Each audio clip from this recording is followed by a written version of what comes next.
Assalamualaikum warahmatullahi taala wabarakatuh. Bismillah, alhamdulillah alladzi qad akhrajana ijal fikri li arbabil hijah. Wassalatu wassalamu ala Rasulillah Sayyidina Muhammad ibn Abdillah wa ala alihi wa sahbihi wa mawalah. Amma ba'du. Allahumma sholli ala Sayyidina Muhammad wa ala ali Sayyidina Muhammad. Syukur alhamdulillah kita bisa berjumpa kembali dalam channel ini. Semoga kita semua selalu ada dalam lindungan Allah Subhanahu wa taala. Dipanjangkan umur, disehatkan jasmani dan rohani, senantiasa diberikan rizki yang berlimpah oleh Allah Subhanahu wa taala. Salawat dan salam semoga tetap tercurah limpahkan kepada baginda Nabi sallallahu alaihi wasallam, tidak lupa kepada keluarganya, kepada sahabatnya, kepada tabi'in tabi'atnya, juga sampai kepada kita semua selaku umatnya. Amin ya Allah ya Rabbal alamin. Hadirin sahabat beriman yang dirahmati Allah.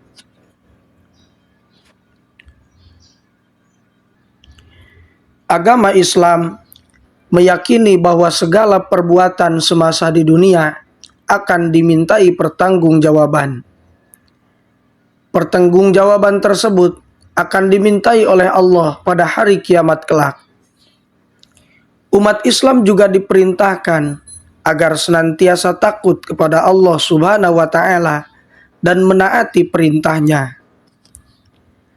Perintah taat kepada Allah Subhanahu wa taala telah disebutkan dalam Al-Qur'an. Allah Subhanahu wa taala berfirman di dalam surat An-Nisa ayat 59. A'udzu billahi minasyaitonir rajim.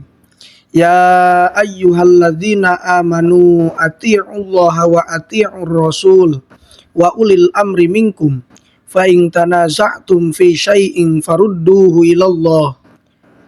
ilallahi war rasuli in kuntum tu'minuna billahi wal yaumil akhir dzalika khairu wa ahsanu ta'wila. Yang artinya, wahai orang-orang yang beriman, taatilah Allah dan taatilah Rasul serta ulul amri atau pemegang kekuasaan di antara kamu. Jika kamu berbeda pendapat tentang sesuatu, kembalikanlah kepada Allah dan Rasul-Rasulnya. Jika kamu beriman kepada Allah dan hari akhir, yang demikian itu lebih baik bagimu dan lebih bagus akibatnya di dunia dan di akhirat. Quran Surat An-Nisa ayat 59. Hadirin sahabat beriman yang dirahmati Allah. Imam Al-Ghazali dalam salah satu kitabnya Mukasyafatul Qulub berpesan agar manusia senantiasa takut kepada Allah Subhanahu wa taala, menaatinya dan bersedekah serta beramal dengan penuh ketaatan supaya memetik buahnya kelak di hari kiamat. Lebih lanjut, Hujatul Islam mengatakan, orang mukmin yang sejati adalah orang yang takut kepada Allah Subhanahu wa taala dengan seluruh organ dan anggota tubuhnya.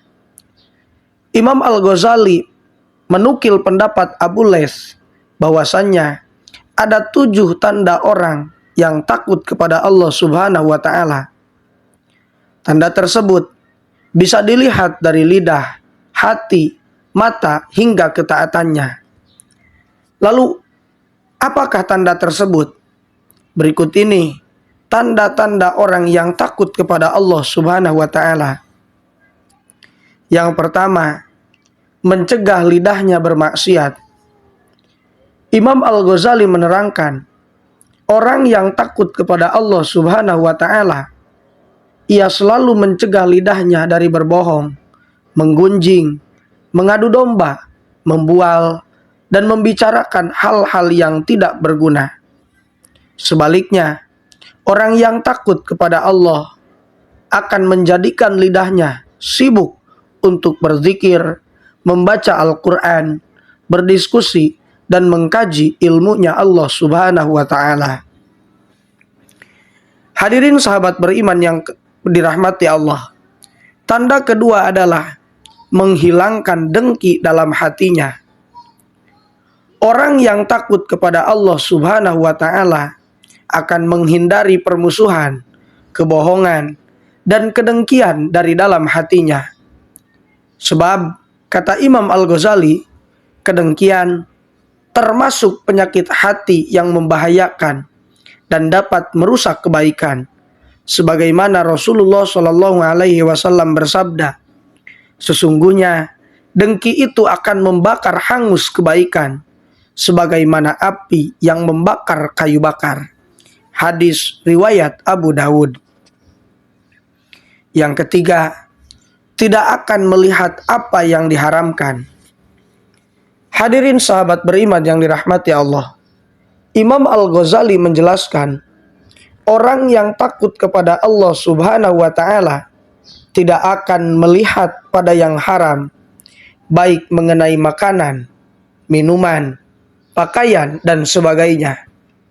Orang ini juga tidak memandang dunia dengan nafsu, ambisi, dan keinginannya, melainkan untuk mengambil pelajaran dan ibrah. Sebagaimana dikatakan dalam hadis, Rasulullah SAW bersabda, barang siapa yang memenuhi matanya dengan sesuatu yang haram, maka Allah akan memenuhi matanya dengan api neraka kelak di hari kiamat. Na'udzubillahi min dzalik.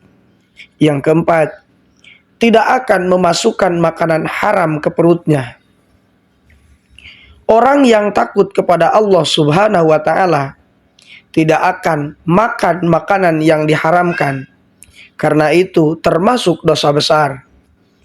Imam Al-Ghazali menyebutkan sebuah hadis bahwa Rasulullah SAW bersabda, apabila sesuap nasi jatuh ke dalam perut anak cucu Adam, maka malaikat yang ada di bumi dan di langit akan melaknatinya selama suapan makanan itu berada dalam perutnya. Dan kalau ia mati dalam keadaan demikian, maka tempatnya adalah neraka jahanam. Yang kelima, tangannya tidak mau menerima sesuatu yang haram. Hadirin sahabat beriman yang dirahmati Allah, orang yang takut kepada Allah Subhanahu wa Ta'ala tidak mau menerima sesuatu yang haram, tetapi selalu berusaha untuk menggapai dan meraih segala sesuatu yang mengandung unsur ketaatan dan dapat mendekatkan diri kepada Allah Subhanahu wa Ta'ala. Dalam riwayat Ka'ab bin Akhbar dikatakan, Allah Subhanahu wa Ta'ala menciptakan sesuatu perkampungan yang di dalamnya terdapat 1000 rumah. Di dalam setiap rumah terdapat 1000 kamar. Tidak ada yang dapat menempati sedemikian indah itu, kecuali seseorang yang apabila disodorkan atau ditawarkan kepadanya sesuatu yang haram, dia menolak dan meninggalkannya karena takut kepada Allah Subhanahu wa Ta'ala. Yang keenam, tidak akan melangkahkan kakinya ke jalan maksiat. Tanda orang yang takut kepada Allah Subhanahu wa Ta'ala yang lainnya adalah tidak akan melangkahkan kakinya untuk berjalan dalam kemaksiatan kepada Allah Subhanahu wa Ta'ala. Namun ia menggunakan kakinya untuk berjalan dalam ketaatan kepada Allah Subhanahu wa Ta'ala dan mencari ridhonya orang-orang ini senantiasa berjalan ke arah kebaikan dan bergaul bersama ulama serta orang-orang soleh. Yang ketujuh, taatnya semata-mata untuk mencari ridho Allah Subhanahu wa Ta'ala. Hadirin sahabat beriman yang dirahmati Allah, tanda ketujuh, sebagaimana dikatakan Imam Al-Ghazali, bahwa orang yang takut kepada Allah Subhanahu wa Ta'ala selalu mengorientasikan segala aktivitas ketaatannya dan kesolehannya hanya untuk mencari keridhaan Allah Subhanahu wa taala dan menjauhi sifat ria dan kemunafikan yang ada dalam dirinya. Hadirin sahabat beriman yang dirahmati Allah, itulah di antara 7 tanda orang yang takut kepada Allah menurut Imam Al-Ghazali. Semoga kita semua termasuk ke dalam golongan orang-orang yang takut kepada Allah, yaitu orang-orang yang senantiasa bertakwa kepada Allah dalam keadaan banyak orang ataupun dalam keadaan ketika sendiri. Hadirin sahabat beriman yang dirahmati Allah, itu saja yang bisa saya sampaikan. Terima kasih sudah menonton video ini. Semoga kebaikan sahabat semua dibalas oleh Allah Subhanahu wa taala. Amin ya Allah ya rabbal alamin. Mohon maaf apabila terdapat kesalahan. Wassalamualaikum warahmatullahi wabarakatuh.